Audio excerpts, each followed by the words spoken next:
বান্ধবীর বার্থডেতে সারপ্রাইজ দেওয়ার জন্য ফরিদপুর থেকে ঢাকায় চলে গেলাম। কি কি করলাম সেই সবকিছু নিয়েই থাকছে আজকের ব্লগ। হ্যালো এভরিওয়ান, আসসালামু আলাইকুম। কি অবস্থা সবার? দিস ইজ রোজা ফ্রম রোজাস মোমেন্ট। 29শে জানুয়ারি আমার ফ্রেন্ডের বার্থডে ছিল আর আমার ফ্রেন্ড ঢাকায় থাকে, তো আমরা ভাবলাম এবার বার্থডেতে তাকে সারপ্রাইজ দেওয়া যায়। অনেকদিন ধরে ঢাকাতে ঘুরতে যাইতে চাইতেছিলাম, কিন্তু যাওয়া হচ্ছিল না, তো একসাথে দুইটা কাজই হয়ে যাবে, এই জন্যই আমরা এবার ওর বার্থডেতে ঢাকাতে চলে গেছিলাম। সকালে ঘুম থেকে উঠে রেডি হয়ে স্টেশনে চলে যাই। ট্রেনে হচ্ছে আমরা ঢাকায় যাচ্ছিলাম। এই ফার্স্ট টাইম আমি ট্রেনে ঢাকায় গেলাম, আর ফ্যামিলি মেম্বার কেউ ছিল না, সব ফ্রেন্ডরা মিলেই গেছিলাম। এমনকি আমার যে ফ্রেন্ডের বার্থডে, ও জানতো না যে আমরা ঢাকায় আসতেছি। আমরা ভাবছিলাম যে ট্রেনে গেলে আমাদের সময় কিছুটা কম লাগবে, কিন্তু 4 ঘন্টার মতোই সময় লাগছে আমাদের। দুইজনেই ক্লান্ত হয়ে গেছিলাম, খুবই বোরিং লাগছিল। অবশেষে আমরা কমলাপুর চলে আসলাম। ফরিদপুর থেকে আমরা দুইজন গেছিলাম, আর ঢাকায় আমাদের আরো ফ্রেন্ড ছিল।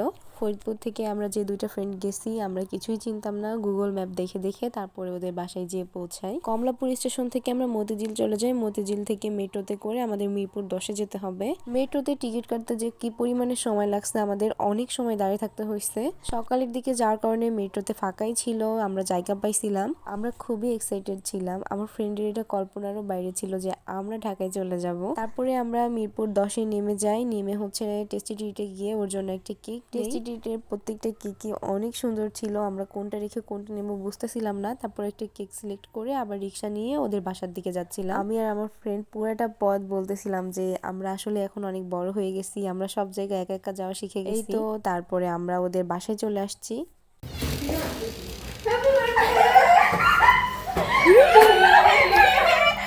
ও পুরোই সারপ্রাইজ হয়ে গেছে যে আমরা কোথা থেকে চলে আসলাম। আমার ফ্রেন্ডের বোন, তারপরে হচ্ছে বাকিরা সবাই জানতো আমরা যাব, শুধু ওই জানতো না। আপু অনেক কিছু রান্না করছে দুপুরে। আমরা ফ্রেশ হয়ে খাইতে বসে যাই। সকালে বের হয়েছি, আমাদের সবারই অনেক বেশি ক্ষুধা লাগছিল, আর খাবারগুলো অনেক মজা হয়েছে। সবকিছু আপু বাসায় রান্না করছিল। বিকালের দিকে আমরা সবাই ঘুরতে বের হই, কারণ আমরা একদমই কম সময় নিয়ে আসছি ঢাকাতে।